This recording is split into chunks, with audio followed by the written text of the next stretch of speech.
Sometimes the best way to learn is by learning from the mistakes of other people. And that's what this video is about. So let's get started. Today we're going to share a few things that we would avoid or do totally different if we were to start our decal business from zero. Our goal is to save you time and headaches when starting your decal business.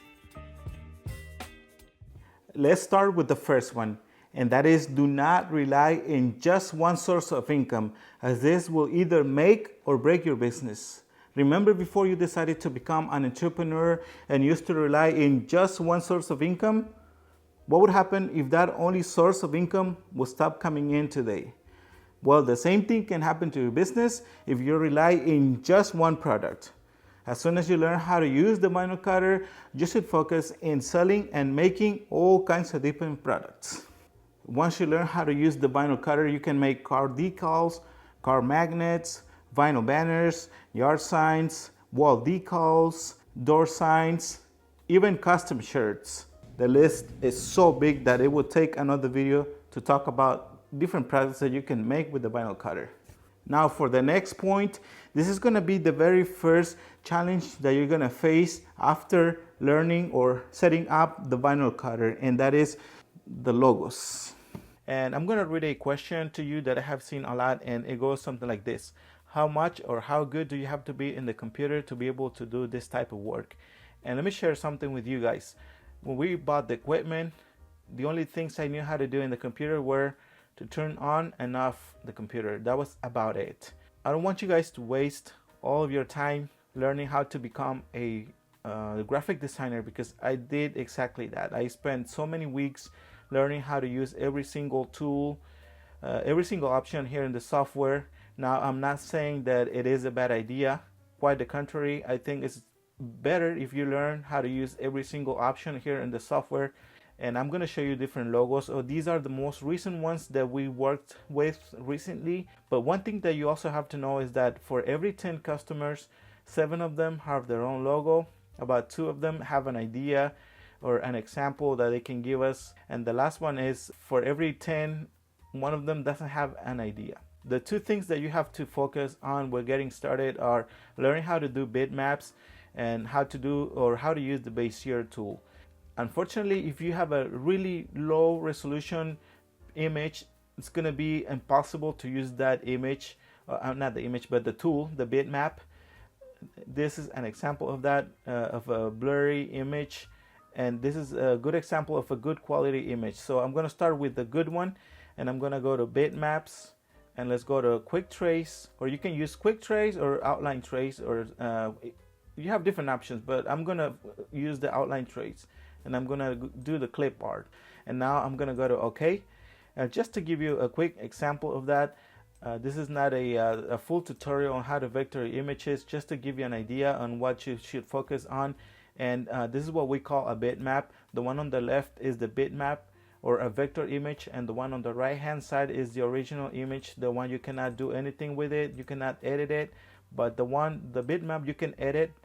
And just to give you an idea, like the letters at the bottom, what I would do, I will use a font that is very similar to this, and also the one for the top, or this one could probably work, but you can see that there's a lot of work to be done here.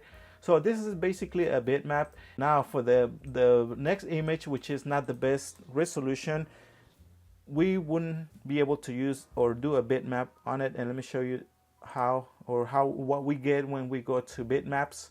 And basically I'm using all the same tools and everything, but since this is a bad resolution image, I want you to look at it. Now for this one, we will not be able to use it.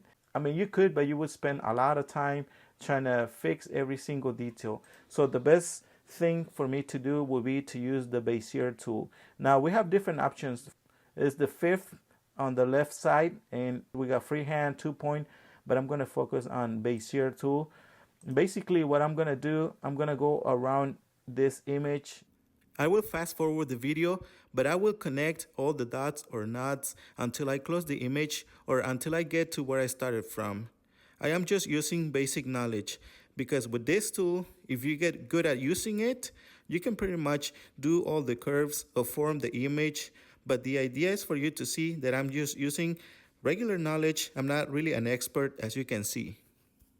This is a basic idea of what you can do with the Bezier tool. Another thing I want to point out about the images or the logos is that most of them consist of fonts and shapes. And this is another example of something that you shouldn't worry too much about when you're just getting started. If you can see, the image on top is the original logo. In fact, we have a video where we did this exact logo, and it's not 100% accurate. You can see that the colors are not 100%, but in fact we got rid of the yellow color because we are trying to save the customer money by not using every single color. So from our experience, you don't have to become an expert using the computer. As long as you learn how to do bitmaps and how to use the Bezier tool, you'll be okay when you're just getting started. If you're liking this video, make sure you give us a like. YouTube will recommend this video to other people. Also, subscribe and turn on your notifications. Let's keep on with the video. Let us know what you're currently struggling with, or if you identify with any of the points that we are talking about today. Now, when it comes to really bad images or low resolution images, another thing that you should definitely consider doing is go to any social media or to the web and just type in the name of the business. Sometimes you can find a better resolution image or logo there that you can definitely use. You will find all kinds of customers. Some will be good and some others will test your patience. Once you start working and dealing with them, you will get to know them better. But one thing for sure, never assume the customer gets your idea. It doesn't matter what type of customer you're dealing with, always send them mock-ups. If you're going to be working on a vehicle, always send them samples from all the sides. Some designs will change drastically, and you gotta make sure your customer gets a digital sample of what the vehicle will look like once it's finished. Up here we have different examples of how some logos or designs vary depending on which side they will be applied. This is why you have to make sure that you and the customer are on the same page. And for our last advice, do not fall for this trap. I remember when we used to go to local craft stores and we would get really excited to learn that we could get our materials for our business from those stores. I will be more specific. I'm talking about vinyl for our decals. Back then, we could get sheets of vinyl for less than $10. Although it seemed like a great deal, it really wasn't. I had forgotten about this until someone told us that getting vinyl online was too expensive. From the surface, this may seem true, but once you do the math and realize how much material you get from what it seems like a lot of money, you will be shocked to learn that it's totally the opposite. Now, I don't have anything against buying something from your local craft stores, but only if it's an emergency or if you're just getting started and want to try different materials.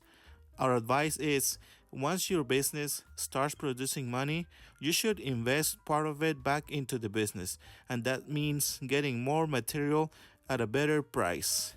Here we have a color guide for our Oracle 651. This is the type of vinyl we use to make our decals. If you don't want to end up with a whole bunch of colors that you won't use, or if you want to make sure you get the right color vinyl, you should consider getting it. It also provides you with very important information, such as how long the vinyl will last and a lot more. If you want to get any materials or equipment shown in this video, remember that you can get them through the links in the description of the video, or we also have them available on the very first comment. As always, thank you so much for your support. Make sure you give us a like, subscribe, and turn on your notifications, and we'll see you guys until the next one.